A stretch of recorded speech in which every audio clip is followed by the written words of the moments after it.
You think Japanese homes were just tiny and old-fashioned? The truth is, features like deep overhanging verandas and bamboo blinds delivered a 10-degree indoor temperature drop. No electricity needed. Typhoon shutters and hidden roofs survived storms that devastated modern buildings. Western architects called these spaces cramped and primitive, yet they were ingenious, zero-energy solutions engineered for survival. If these home features were so effective, why did most of the world ignore them? And why are desperate designers now rushing to bring them back? Let's open the door to 20 lost ideas that could reshape how we live, starting with the first secret hiding in plain sight. A carpenter stands at the edge of an old Japanese home, measuring the width of the engawa, the deep wooden veranda that wraps the house like a cool, shaded belt. At just over 1 meter wide, the overhang stretches far enough to cast a shadow that blocks the fierce summer sun, but not so far that it steals precious winter light. This is no accident. The angle and depth of these eaves were set by centuries of trial and error, tuned to Japan's shifting seasons. During the hottest months, midday sun never touches the inner rooms. Instead, the heat is caught and softened by the engawa, where air flows freely and surfaces stay cool to the touch. In the afternoons, a simple roll of bamboo called sudare drops from the edge of the roof. Each blind is woven by hand, the gaps between stalks just wide enough to let breezes slip through. As the sun beats down, the sudare stops glare and reflects harsh rays, but it does more than shade. Bamboo breathes. As wind moves over the dampened surface, it cools the air by evaporation, dropping indoor temperatures by as much as 10 degrees Fahrenheit. Old diaries and family letters mention the difference. A living room behind sudare feels like a cave in midsummer, even as the world outside bakes. This pairing, engawa and sudare, turns a simple porch into a living air conditioner. No wires, no humming machines, just geometry and plant fiber. The carpenter, wiping sweat from his brow, gestures to the line where shadow meets sunlight. Here is the original blueprint for comfort in a humid land: shade, breeze, and a place to pause between inside and out. Typhoons sweep across Japan every year, with winds often topping 120 kilometers per hour. In this climate, a home's defenses cannot be an afterthought. Along the outer walls, thick wooden panels called amado slide into place each evening and whenever storms threaten. Unlike Western shutters, amado are not just for privacy or decoration. They are built to take a beating. Some panels are nearly 5 centimeters thick, braced by iron runners and grooves that keep them from rattling loose in the wind. When a typhoon barrels in, these shutters transform a house's delicate paper screens into a fortress, blunting rain and flying debris. But the real secret to surviving Japan's monsoon season lies above, hidden in the roof itself. Starting in the 17th century, carpenters began building what they called the hidden roof.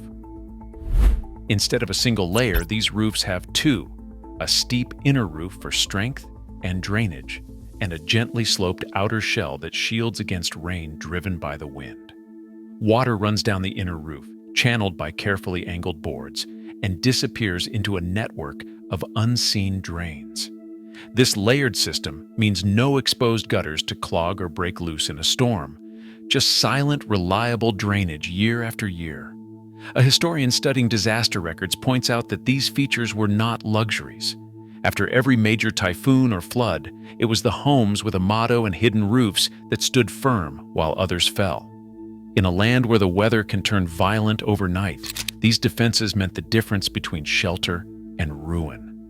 The exterior of a traditional Japanese house is not just about beauty, it is a shield, honed by centuries of hard lessons in survival. Inside a traditional Japanese home, sunlight never simply pours in. It is filtered, bent, and softened.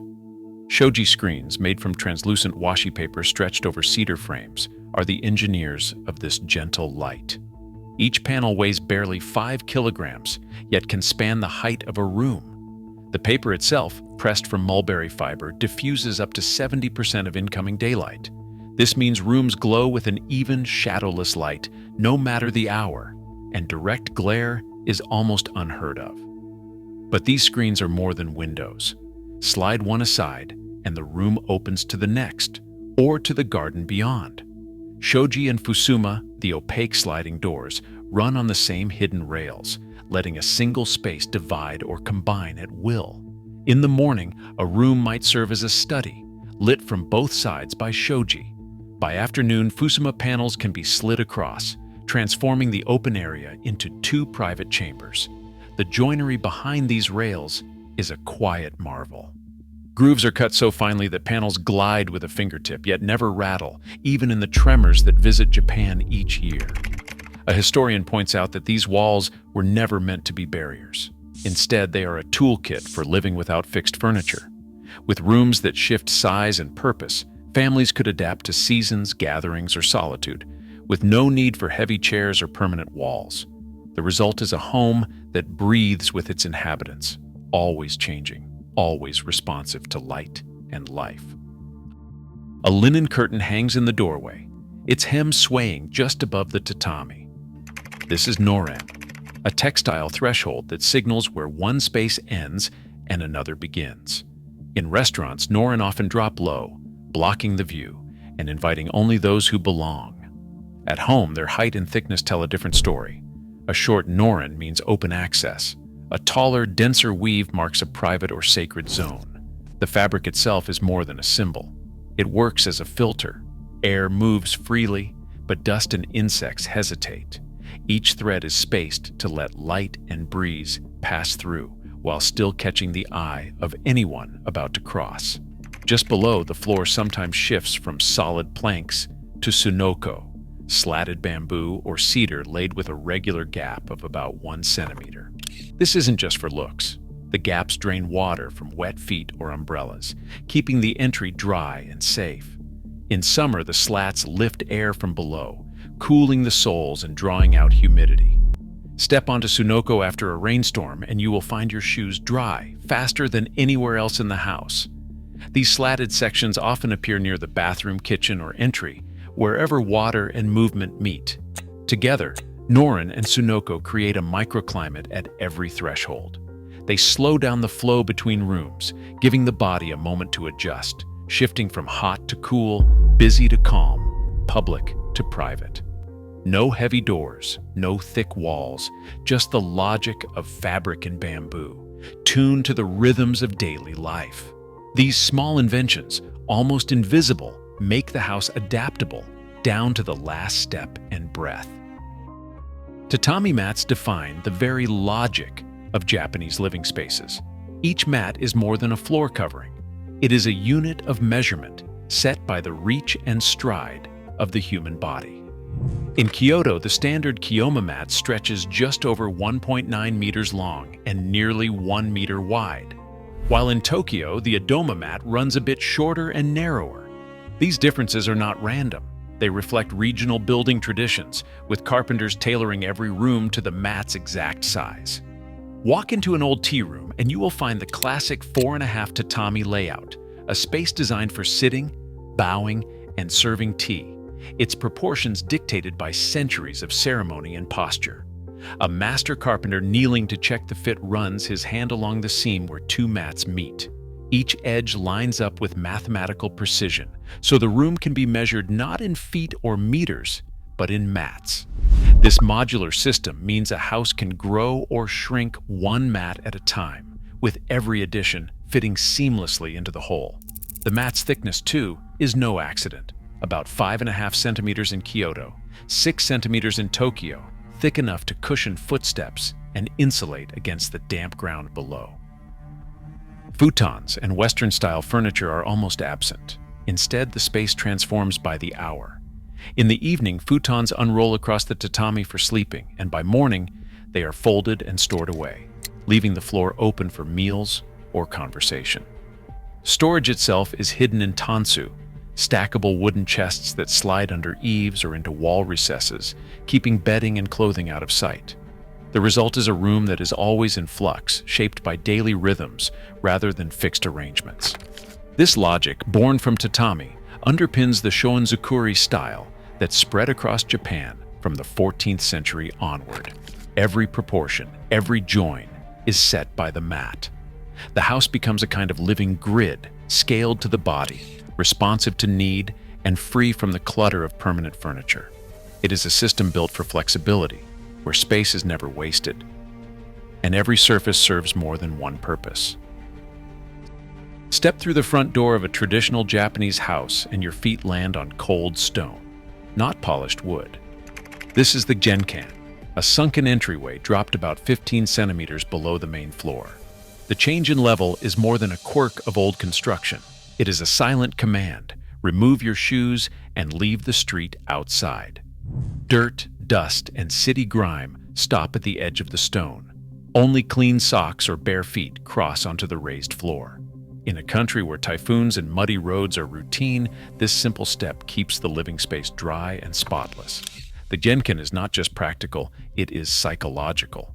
Crossing that threshold signals a shift from public to private, from chaos to calm. A historian of etiquette points out that this ritual shapes behavior. Guests pause, bow, and arrange their shoes with toes pointing out, ready for departure. Every movement is coded with respect. Just inside, the doma, an area of packed earth or stone, stretches a little farther and sometimes runs along the kitchen or storage spaces. Here, boots, umbrellas, and baskets rest, quarantined from the clean world above.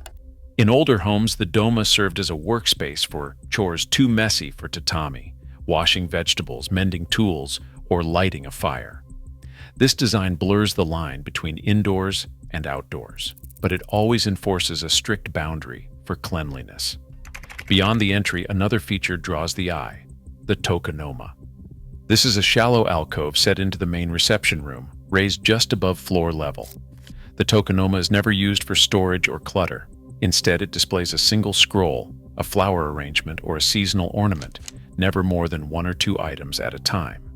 The alcove's proportions are deliberate, designed to focus attention and invite contemplation. In formal gatherings, the guest of honor sits nearest the tokonoma, a position of respect. The entire room orients itself around this quiet focal point, reinforcing social order without a word. Taken together, these features do more than organize space. They choreograph daily life. The genkan and doma strip away the outside world, while the tokonoma elevates the act of gathering. Architecture enforces tidiness and etiquette not through rules, but through the shape of the house itself.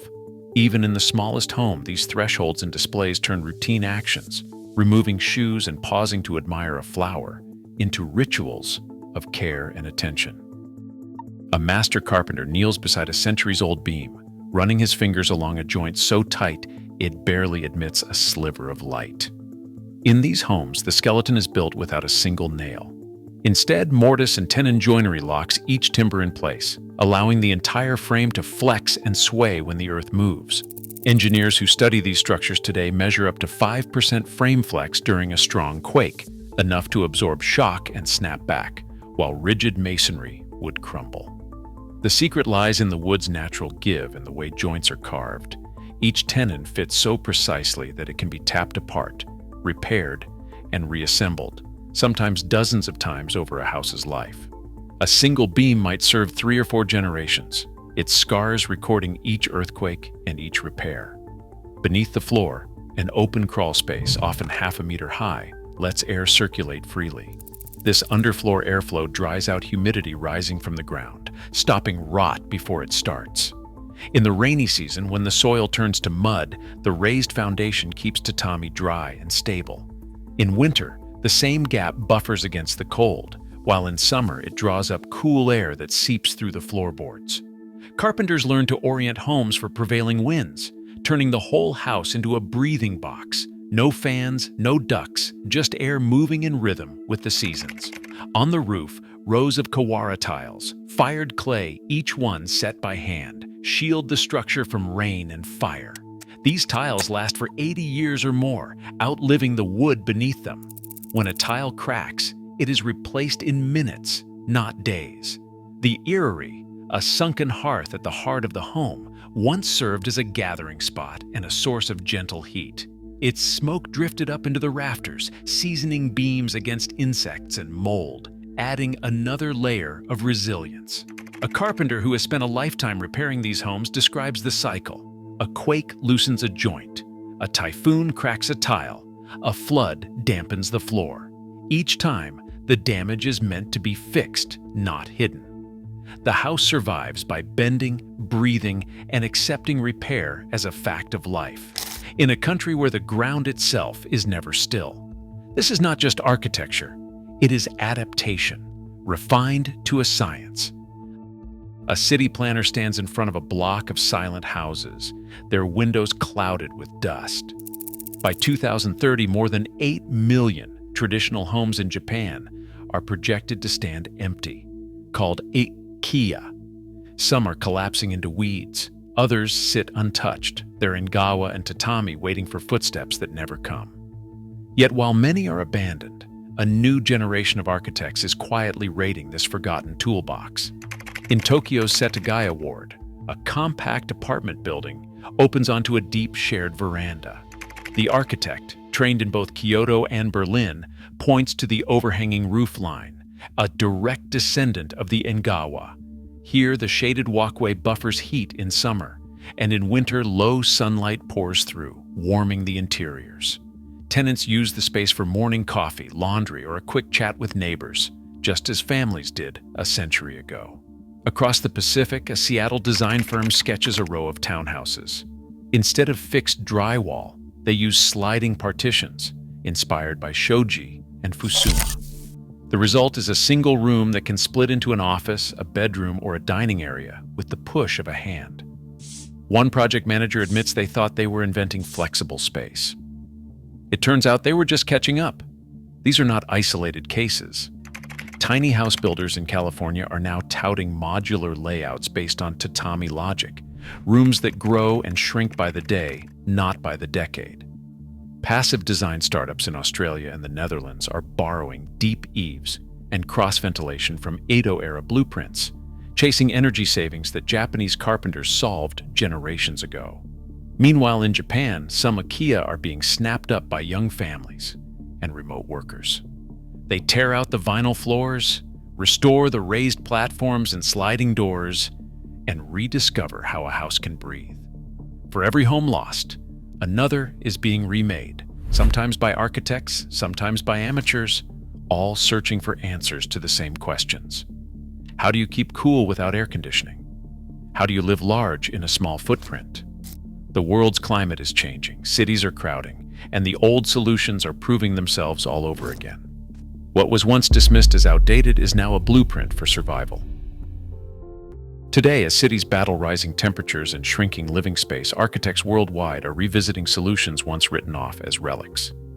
Passive cooling, modular design, and resilience are not just buzzwords, they are urgent needs.